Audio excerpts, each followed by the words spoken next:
Hello friends, आज हम लोग बात करने वाले हैं कैप्री ग्लोबल कैपिटल लिमिटेड के बारे में। But before starting any of the discussion, एक छोटा सा डिस्क्लोजर है कि this is my portfolio company. Okay, अभी हम लोग बिजनेस के जो मेन नंबर्स है वहाँ से स्टार्ट करते हैं। बट ओवरऑल अगर हम लोग देखेंगे तो बिजनेस का जो भी नंबर का सारा डायरेक्शन सही चल रहा है। ठीक है, और मैं ऐसा क्यों बोल रहा हूँ आगे आपको पता चलेगा, क्योंकि मैं सारे नंबर्स आपसे डिस्कस करूँगा जो भी मेन मेन नंबर्स है, एंड यू विल सी कि सारे नंबर्स में इनके इम्प्रूवमेंट हुए हैं। ठीक है, इवन अगर हम लोग इनके सेगमेंट वाइज भी देखेंगे तो those are also doing good. ठीक है, तो ये बेसिकली एक एनबीएफसी है और इनके डिफरेंट सेगमेंट है, मतलब एमएसएमई लोन हो गया, देन अफोर्डेबल हाउसिंग लोन हो गया, कंस्ट्रक्शन फाइनेंस हो गया, कार लोन, गोल्ड लोन, ये सब चीज़ें, ये सारे सेगमेंट में ये एनबीएफसी काम करती है। ठीक है, लोन देती है। ओके, अभी जो इनका टोटल जो FY26 का एयूएम का ग्रोथ का नंबर आया है, दैट इज़ 36,623 करोड़ का है total AUM, and that is grown by 60%। Okay, year on year के ऊपर, एंड क्वार्टरली अगर हम लोग देखते हैं so that is grown by 20% का ग्रोथ आया है एयूएम में। ठीक है, और डिस्बर्समेंट अगर बोलते हैं हम लोग तो दैट इज़ 83%, मतलब एयूएम भी बढ़ रहा है, देन द डिस्बर्समेंट भी अच्छा है, उसका नंबर भी 83% आया, विच इज़ गुड।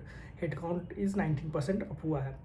और इनका जगह प्रॉफिट देखते हैं हम लोग तो क्वार्टरली प्रॉफिट इज़ 283 करोड़ का प्रॉफिट किया उन्होंने, और that is 59% year on year growth है।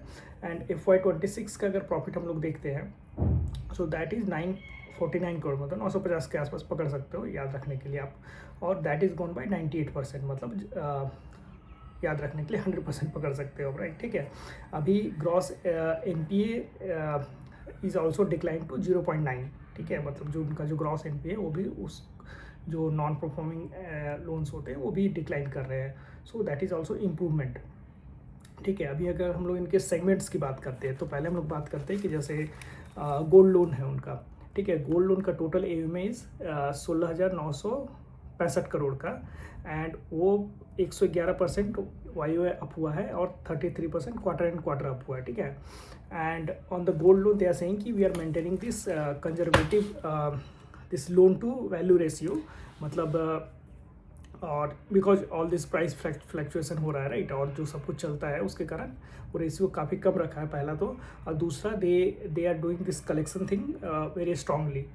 एंड दे ऑल्सो टोल्ड कि अगर गोल्ड प्राइसेस में, क्योंकि गोल्ड का जो उनका अगर एयूएम में पार्टिसिपेशन देखोगे तो दैट इज़ बहुत ज़्यादा नंबर है, तो उन्होंने व्हाट दे टोल्ड कि अगर गोल्ड के प्राइसेस में चेंज होते हैं देन पहला तो they have a right to sell the gold based on the gold loan के एग्रीमेंट के हिसाब से। दूसरा, अगर प्राइसेस में चेंजेस होते हैं, लेट्स से प्राइसेस अगर डिक्लाइन करते हैं तो जो भी वैल्यू बनती है वो कस्टमर को देना होता है, अगर वो वैल्यू लोग नहीं देते तो they have right to sell the gold.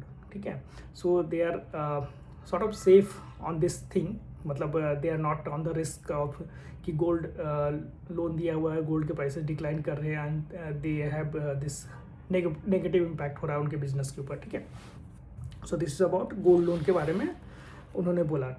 Then जो गोल्ड लोन का NPA है दैट इज़ ऑल्सो 0.3 है, and that is best in the industry that they told. फिर हम लोग अगर MSME लोन की बात करते हैं तो उसका एयूएम में टोटल इज़ 6,465 करोड़ का एयूएम है total, and that is 23% Y up हुआ है, और डिसबर्समेंट उसमें 65% अप हुआ है ईयर ऑन ईयर नंबर पे। ठीक है, हाउसिंग फाइनेंस अगर हम लोग बात करते हैं सो उसका एयूएम में 7,447 करोड़ का है, और उसमें भी 43% वो भी अप हुआ है। ठीक है, then they are more focusing on this southern part of the India, क्योंकि दैट इज़ वहाँ पर वो that they are seeing as a more potential market for the housing finance, so वहाँ पर उन लोगों ने अभी 25 ब्रांचेस साउथर्न इंडिया में खोला हुआ है, अभी इस साल में खोले हैं, राइट। देन कंस्ट्रक्शन फाइनेंस की अगर हम लोग बात करते हैं तो एयूएम का नंबर है 5,708 करोड़ का, that is also up by 38%, and total जो प्रोजेक्ट वो लोग जितने नंबर ऑफ प्रोजेक्ट्स जो एक्टिव प्रोजेक्ट्स हैं दैट इज़ 282, मतलब 282 एक्टिव कंस्ट्रक्शन प्रोजेक्ट्स को उन्होंने लोन दिया हुआ है, एंड जो टोटल एयूएम 5,708 करोड़ का है, and that is up bye 38%। ठीक है, देन उनका भी जो टोटल नंबर ऑफ ब्रांचेस है दैट इज 1429, मतलब 1429 ब्रांचेस हुए हैं टोटल, और Q4 में इटसेल्फ उन्होंने 98 ब्रांचेस ऐड किए, और टोटल FY26 में 318 ब्रांचेस ऐड किए उन्होंने। ठीक है, तो अगर ये ओवरऑल हम लोग देखते हैं तो हर एक जो सेगमेंट है, मतलब gold loan is up by 101% segment wise. Then MSME loan is 23%, housing 43%, construction finance 38%, ठीक है. ये सारा एंड उनका जो टोटल एम है दैट इज़ अगेन जो कंसोलिडेटेड एम है that is up by 60%, and they are opening the more branches as well, right. This insurance distribution business that उसमें they I think they recently started, और उसमें भी net फी income मतलब total जो उनका Q4 का है दैट इज़ 65 करोड़, और FY26 का टोटल इनकम इज़ 153 करोड़ का है, ठीक है. इवन कार लोन का जो उनका डिवीजन है that is up by 13% year on year के ऊपर, ठीक है. तो ये सारे जो सेगमेंट्स है वो दैट इज़ परफॉर्मिंग गुड. और इसके साथ साथ अगर हम लोग एक्सपेंसेस देखते हैं, सो उनका ऑपरेटिंग एक्सपेंस थोड़ा इंक्रीज हुआ है, 7% के आसपास का नंबर है. And this is because they added 692 new employees, ठीक है. बट अगर हम लोग कॉस्ट टू इनकम देखते हैं, सो दैट इज़ इम्प्रूव्ड. मतलब Q4 FY25 में कॉस्ट टू इनकम वाज 54.8%, और करेंट जो Q4 FY26 में cost to income is 49.4%, so that is improved.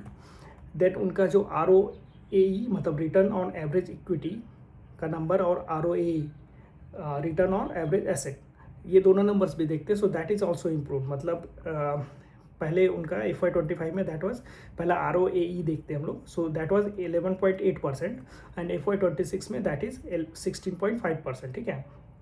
And ROAE that is from 2.7 से 3.5% के पास हुआ है. सो ये दोनों नंबर भी इम्प्रूव हुए हैं.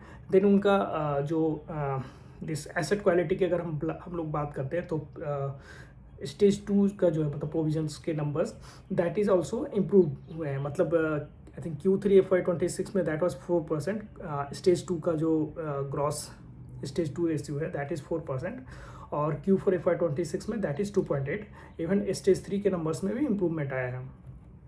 And they added 15 new lenders, और टोटल जो एक्टिव अभी उनके लेंडर्स हो गए हैं दैट इज़ 35 प्लस हुए हैं. मतलब और there one more thing, so they are using this not with other companies. मतलब दूसरी companies, most of the companies क्या कर रही है कि they are using this third party LLM और SLM, small large language models and all those things, किसके लिए, टू यूज़ द AI, ठीक है, AI को ये लेवरेज करने के लिए. बट व्हाट दे डिड कि उन्होंने अपना this small language model build किया है that is specially trend with the Indian use cases, जो उनके पास डेटा है उसके ऊपर ट्रेन हुआ है. So that is performing very well to them, ठीक है. So this is all about जो अभी करंट इस बिजनेस में चल रहा है. अभी हम लोग अगर उनका आगे का देखते हैं, मतलब FY27 का जो गाइडेंस दिया है उसकी बात करते हैं, तो FY27 में दे आर टेलिंग कि they aim to achieve ROE is not less than 16%, and ROA is 4% के आसपास रहेगा, ठीक है. PAT they are targeting 1300 crore का पैट टारगेट कर रहे हैं. और अभी का पैट कितना हमने बोला था, that was 949 crore, exact number है, 950 के आसपास पकड़ो आप. 950 से 1300 करोड़ का पैट टारगेट कर रहे हैं. AUM they are targeting 46,000 crore का AUM, and the current AUM जो अभी का है वो कितना हमने बात किया था, दैट इज़ 36,623, मतलब 36.5 पकड़ के चलो आप याद रखने के लिए. 36.5 से AUM they are targeting for FY27 में 46,000 करोड़ का. एंड FY28 का AUM दे टोल्ड कि पहले हमारा टारगेट था 55,000 करोड़ का AUM करने का बाई FY28, एंड वो उन्होंने 2,000 करोड़ बढ़ाया है. So now the next target is 57,000 crore. So which is very good thing. अगर कोई बिजनेस अपना टारगेट बढ़ाती है गाइडेंस का, so that is good thing. Then ROAE that is वो उन्होंने बोला कि 16 to 18% by FY28, and ROAE is 4% से 4.5% के बीच में.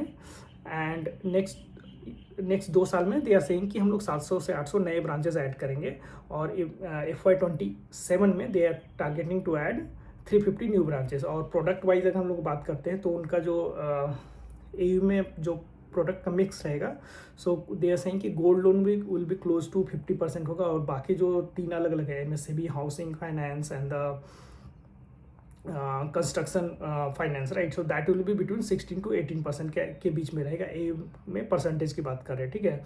ग्रोथ वाइज देखते हैं तो दे आर सेइंग कि गोल्ड का जो सेगमेंट है that will grow more, but बाकी जो है दैट विल बी अराउंड 15% से 30% का ग्रोथ हम लोग टारगेट कर रहे हैं।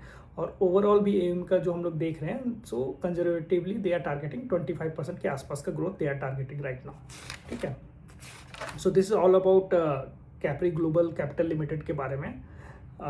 सो बेसिकली ऑल द जो हम लोग इनके नंबर्स देख रहे हैं, जो भी मेन फाइनेंशियल नंबर है, सारे के डायरेक्शंस अच्छे चल रहे हैं, ठीक है, अभी के नंबर के हिसाब से। और आगे के ग्रोथ के गाइडेंस भी अच्छे हैं, उन्होंने अपना गाइडेंस भी बढ़ाया हुआ है, ठीक है। अभी जब आगे उनका जब Q1 में नंबर आएगा तो मैं आपको अपडेट करूँगा how this business is performing. Okay, thank you.